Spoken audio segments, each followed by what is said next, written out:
இனிய காலை வணக்கம். இன்றொரு செய்தி. குதிரை வண்டியில் தேங்காய்களை ஏற்றிக்கொண்டு வேகமாக வந்து கொண்டிருந்தான் ஒரு வண்டிக்காரன். அது மிக குறுகலான ஒரு பாதை. அங்கே ஒரு சிறுவன் நின்று கொண்டிருந்தான். தம்பி, இந்த சாலையில் போனால் ஊர் வருமா என்று கேட்டான். வருமே என்றான் சிறுவன்.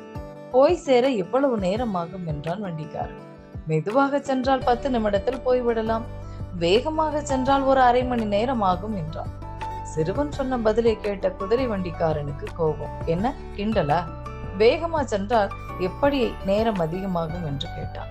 போய்த்தான் பாருங்களேன் என்றான் சிறுவன். அவன் உடனே வண்டியை வேகமாக விரட்டினான். சிறிது தூரம் போனதுமே சாலை முழுவதும் கற்கள் கொட்டி இருந்தது. வண்டி தடுமாறி கவிழ்ந்தது. தேங்காய்கள் எல்லாம் சிதறின. வண்டியை நிறுத்தி கீழே இறங்கி சிதறிய தேங்காய்களை பொறுக்கி எடுத்து போடுவதற்கு அரை மணி நேரத்திற்கு அதிகமாகிவிட்டது. வண்டிக்காரனுக்கு சிறுவன் சொன்ன வார்த்தையின் அர்த்தம் அப்போதுதான் புரிந்தது. கற்பிப்பவன் எவனாயிருந்தால் என்ன? கல்வி என்பது எப்போதுமே ஒளிவிளக்கு. அதை நிதானமாக கற்றுக்கொள்வதும் புரிந்து கொள்வதும் நன்மை பயக்கும் என்று சொல்லி இந்த நாள் உங்களுக்கு மிகச் சிறப்பான நாளாக அமைய என் வாழ்த்துக்கள்.